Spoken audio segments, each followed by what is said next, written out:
Nous venons précisément de lancer la célébration des 50 ans de notre association qui a été créée en 1974. Des événements vont suivre, des activités que nous comptons organiser au cours de l'année, de reste de l'année 2024. Mais nous avons souhaité marquer cet anniversaire des 50 ans au regard d'abord de l'âge. C'est un âge d'or. 50 ans, ce n'est pas rien pour une association, c'est même très important. Et l'association des juristes sénégalaises devient quelque part une des plus anciennes associations de ce pays qui travaille sur les droits des femmes et des enfants. Mais au-delà de cela, ce que nous avions voulu faire aussi, c'est marquer cet anniversaire par une série d'activités que j'annonçais tantôt et qui vont donc des activités à haut impact social, comme les randonnées pédestres,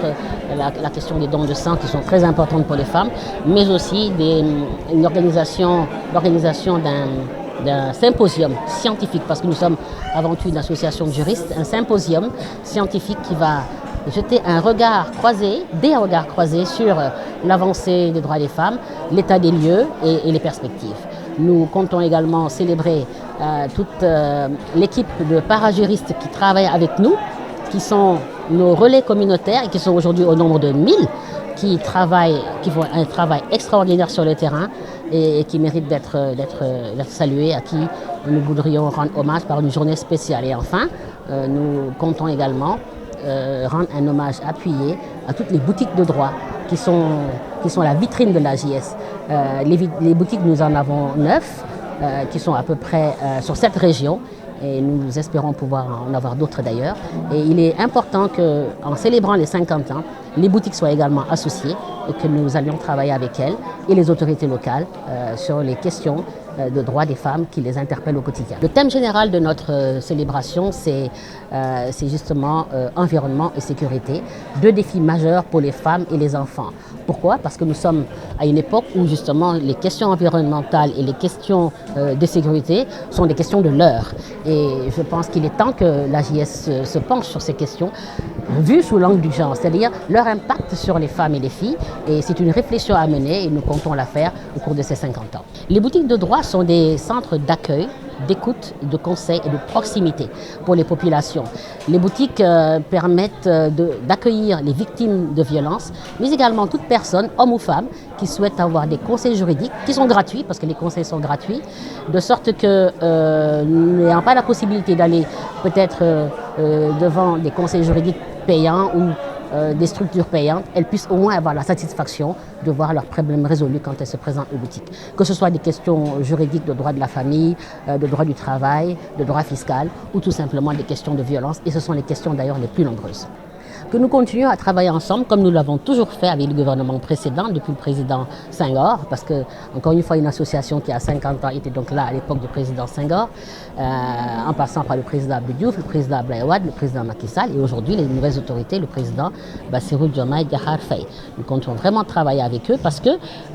l'État, c'est la continuité de l'État et nous sommes une organisation apolitique et de ce fait, nous avons des dossiers aujourd'hui pendant au niveau du ministère de la Justice et du ministère de la Femme que nous souhaiterions voir évoluer, dossiers qui portent globalement sur les questions d'harmonisation du droit positif sénégalais avec les conventions internationales qui ont été signées par nos autorités. Je pense qu'on peut le leur poser. Si vous aviez la possibilité de faire des enquêtes de terrain, je suis quasiment certaine que vous auriez des réponses extrêmement positives. En tout cas, nous-mêmes, nous le faisons parce que nous procédons à des évaluations de notre travail et les populations sont relativement satisfaites des services que nous leur apportons. Nous le faisons dans le bénévolat et la gratuité, avec engagement et je pense que c'est apprécié parce que nous voyons l'impact sur le terrain. Suñu association bi mu ngi tudd association des juristes sénégalaises ñu ngi ko sos en 1974 donc ren ji la ñu am juróom fukki at ñu bëggoon nag juróom fukki at yooyu nga xam ne nag wax dëgg yàlla du lu am solo la juróom fukki at du dara du juróom fukki fan du juróomi weer ñu bëggoon koo célébrer wane ne yàgg nañ fi waaye yàgg nañ fi di liggéey rek moo ñu tax a jóg liggéeyal askan bi liggéey lépp loo xam ne ak yelleef la di leen ñaax di leen saytu di leen dimbali di leen assister ci lépp loo xam ne rek niru na kii soxal na leen donc association bi loolu lay liggéey ñu bëggoon nag 50 ans yi fësal liñ ci jot a def boobaak léegi bi ñu ko sosee ba léegi fësal itam fi ñu bëgg a jublu jéego yi ñu bëgg a dox pour l'avenir. alam bi ak kaaraange yi dafa di loo xam ne tey defe naa ne ay temu jamono la ndax gis nañu problème yu bari yu am ci alam bi problème mu ndox problème mu inondation ak yeneen yoo xam ne saa yu amee jigéen ñi ci ñi gën a am soxla la ñuy bokk ak xale yi donc ce sont ce qu'on appelle les populations vulnérables kii itam sécurité itam du sécurité nationale rek mais aussi maanaam lu génne jóge ci biti ñëw dugg ci suñu biir réew menacé ñu du loolu kese ci biir Sénégal gi itam daf ci am ay formes de sécurité yoo xamante ne dafa am solo muy sécurité bu jëm ci par exemple nu ma ko mën a waxee ci mbiru internet cybersécurité dafa di lu taxaw ci jamonoy tey réseaux sociaux yi lu ne lañ ciy gis lu baax dañ ci gis safaan bi ñu bëggoon nag en cas de harcèlement en cas de problème réfléchir ci li nga xamante ne daal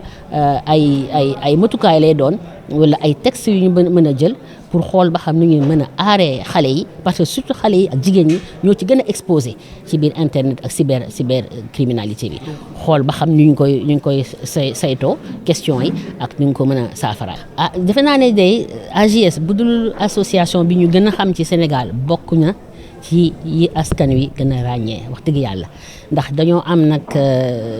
dañoo ab diir la bi ñu fi amee soseeg léegi 50 ans du dara du lu tuuti mais dañoo wàcc ci askan wi di liggéey ak ñoom te ni ma ko waxee boutique de droit yi moo ñu ko permettre ak aussi suñu yeneen activités yoo xam ne dañuy dem ci gox yeeg goxaat yi am ay parajuristes yoo xam ne ñoo leen formé ëpp nañ junni ay góor ak i jigéen gratuitement lañ koy def ay bàjjenu gox ñuy liggéey ak ñun pour gën a mën a nekk ak askan wi saafara seen i jàngoro. liggéey ak ñoom ñu liggéey woon ak yeneen gouvernement yi passé yëpp ndax ñun defuñu politique association apolitique lañu liggéey ak ñoom ni ñu liggéey woon comme je l'ai dit ak président yi fi jóge yëpp ak gouvernement yi fi jóge yëpp surtout nag ministère de la justice ministère de la femme ak yeneen ministères yi nga xam ne yëpp war nañoo mën a liggéey ak ñun microfinance ndax lépp loo xam ne autonomisation des femmes dañ ciy liggéey donc continuer rek li nga xam ne moom la ñu commencé woon ndax dafa am nag ay dossiers yoo xam ne yu am solo la jëm ci mbiru code de la famille jëm ci lépp loo xam ne ak yelleefu jigéen la yu ñu jotoon a liggéey depuis 2016 ak ministère de la justice ak ministère de la femme te gisaguñu mu antu gisaguñu mu sotti ñu bëggoon nag continuer liggéey bi ak gouvernement bu bees bi et aussi ñu gën a continuer gën a jox jigéen gëddaam ndax am na liggéey boo xam ne association yi liggéey nañ ko jigéen ñi liggéey nañ ko ci Sénégal depuis indépendance ak léegi loolu warul sooxe lañ koy wax defe naa mu gën a warta sooxe warta taxaw itam mu war a gën a jëm kanam rek loolu la ñuy xaar ci gouvernement orientation yooyu mooy d'abord gën a dëgëral suñu association xam ngeen ne bu am 50 ans ñi ko sosoon daanaka bu ñu fi nekkatul itam xëy na amatuñu boobu kàttan pour liggéey donc il faut passer le témoin à la jeune génération bu bees bi moo war a ñëw te loolu nag suñu première préoccupation la fexe ba xale yi jigéen ñi gën a ñëw ñu ngi woo képp koo xam ne am nga maîtrise de droit master en droit mooy diplôme bi gën a tuuti bi nga xam ne moom la ñu bëgg moom la ñu requérir pour nga mën a nekk membre de l'association foog nga nekk juriste maîtrise master en droit boo ko amee nga ñëw nekk membre jàpp ci liggéey bi ndax defe naa ne bu ñuy liggéey askan bi li ñu liggéeyal te liggéeyal askan bi loolu suñu borom rek moo lay fay loolu lañu yaakaar donc gën a dëgëral association bi ak yeneen génération yi ñëw jàpp ci liggéey bi et aussi continuer donc yeneen thématiques yoo xamante ne sotteegul amaguñ ci ndam ñu bëgg nag xale yëpp taxaw ci ak mag ñi yëpp ñu àndandoo lëkkaloo ak yeneen association yi ndax itam AJS du liggéey moom kese day liggéey ak yeneen association série ndax